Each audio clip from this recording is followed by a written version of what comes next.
আবরার ফাহাদের খুনির বিষয়ে শিশির মনির সেই খুনিদের পক্ষে অবস্থান নিয়েছিল, ওইটাকেও জামাত শিবির পজিটিভলি বলতেছিল আবরার ফাহাদের খুনিদের পক্ষে আইনি লড়াই করাই নাকি হক, এদের জুলুমটাও নাকি হক। তো 1971 সালের যে জুলুম করছে ওইটাও এদের কাছে হক মনে হয়। সঙ্গে থাকলে সঙ্গী, না থাকলে জঙ্গি। ভারতের সাথে গোপন বৈঠক জামাত কেন 5 মাস গোপন রাখলো? তারা একটা কথা বলছে যে এটা নাকি জামাতই প্রকাশ করছে। তাহলে আমার প্রশ্ন হলো 5 মাস কেন গোপন রাখলো? ভারত অনুরোধ করেছিল গোপন রাখার জন্য। আমার খুব আশ্চর্য লাগে যে পিনাকি বলতেছে সাব্বাস শফিক ভাই, নতুন বছরের শুরু হোক সাহসী নেতৃত্ব দিয়ে। হ্যাঁ, 5 মাস মিয়া গোপন রাখছে। এখন এসে রয়টার্স যখন জিজ্ঞাসাবাদ করছে তখন বলতেছে, আর পিনাকি বলতেছে সাব্বাস। আবার আরেকজন আছে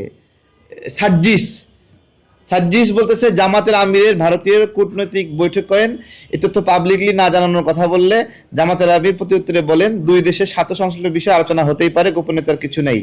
ঠিক আছে, তো এইটা বিষয়ে গণমাধ্যম যে নিউজ করেছে সেই বিষয়ে সাজ্জিস নিন্দা জানাইছে। তো এইটাই আর কি, সঙ্গে থাকলে সঙ্গী, না থাকলে জঙ্গি। তো এরা যেভাবে এই গোপন বৈঠকের বিষয়ে প্রশংসা করছে, আমার আশ্চর্য লাগছে যে জামাত এমন একটা দল, ওদের সবচেয়ে ঘৃণিত এবং নোংরা কাজকে ওরা মহান হিসেবে তুলে ধরবে। ওরা 1971 সালের যে যুদ্ধে এদেশের বিরুদ্ধে কাজ করেছিল ওইটাকেও মহান হিসেবে তুলে ধরবে। যে তারা একটা ন্যারেটিভ দাঁড় করাবে যে ভারত এই যুদ্ধে জড়িত হওয়ায় তারা হলো পাকিস্তানের পক্ষে নিছে। তো এদের জাত হলো এরকম যে এরা যত ভুল করুক ইনায়ে বিনায়ে এরা হলো এটাকে পজিটিভ বানাবে। যেমন এই যে আবরার ফাহাদের খুনির বিষয়ে আপনাদের মনে আছে, শিশির মনির সেই খুনিদের পক্ষে অবস্থান নিয়েছিল, ওইটাকেও জামাত শিবির পজিটিভলি বলতেছিল যে আবরার ফাহাদের খুনিদের পক্ষে আইনি লড়াই করাই নাকি হক, এদের জুলুমটাও নাকি হক। তো 1971 সালের যে জুলুম করছে ওইটাও এদের কাছে হক মনে হয়, এবং বলে যে ভারত যদি এই যুদ্ধে হেল্প না করতো তাহলে তারা বাংলাদেশের পক্ষে অবস্থান নিত। আরে ভাই, ভারত বাংলাদেশ পাকিস্তান যুদ্ধে সংযুক্ত হয়েছে 3 ডিসেম্বর।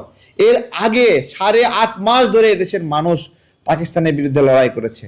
সেই সময় এদেশের মানুষকে হত্যা ধর্ষণ জামাত করছে না, রাজাকাররা করছে না, আল বদররা করছে না, এদের শিবির ছাত্র সংঘ তারা করছে না? এরা কোনোদিন স্বীকার করে না।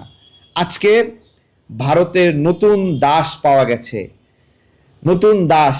পুরনো দাস দিয়ে কাজ হচ্ছে না, পুরনো দাস দিয়ে তো আর খেলা হবে না। এই জন্য নতুন দাস বানিয়ে নিয়েছে জামাতের আমির শফিকুর রহমান সাহেবকে।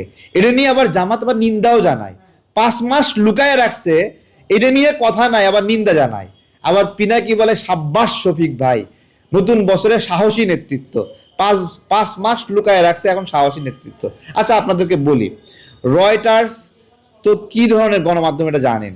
রয়টার্স হলো সারা দুনিয়ার একবার নারী নক্ষত্র নিয়ে গবেষণা করা একটা গণমাধ্যম। তারা তাদের সামনে শেখ হাসিনা, আপনার হলো বলেন বেগম জিয়া বলেন, অথবা বড় বড় রাজনীতিবিদ, তারাও ইন্টারভিউতে বসে ঘাবড়ে যায়। তো এই জায়গায় রয়টার্স এই গোপন মিটিং এর নথি নিয়েই তো শফিকুর রহমান সাহেবের কাছে আসছিল, না হলে শফিকুর রহমান সাহেব এটা ফাঁস করলো কিভাবে, তাই না?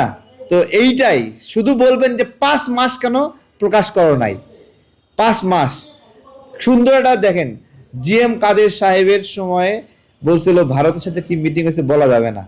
আবার এটাও বলতেছে এখনো কিন্তু শফিক সাহেব ভারতের সঙ্গে কি মিটিং হয়েছে, মিটিং এর আলোচ্য বিষয় কি, ওইটা কিন্তু প্রকাশ করেনি, বুঝছেন? আবার ওটা যখন প্রকাশ করবে তখন এরাও প্রকাশ করবে, করে এটা দিয়ে আবার মহান সাজার চেষ্টা করবে। এটাই আর কি জামাত, যে এরা এদের নোংরা কাজগুলো এরা সর্বোচ্চ যুক্তি তর্ক মেধা দিয়ে ইন্টেলেকচুয়ালি এটাকে পুণ্য হিসেবে, এটা যে পাপ করে সেটাকেও এটা পুণ্য, সেটাও বেহেশতে যাওয়ার উপায় হিসেবে এরা তুলে ধরবে।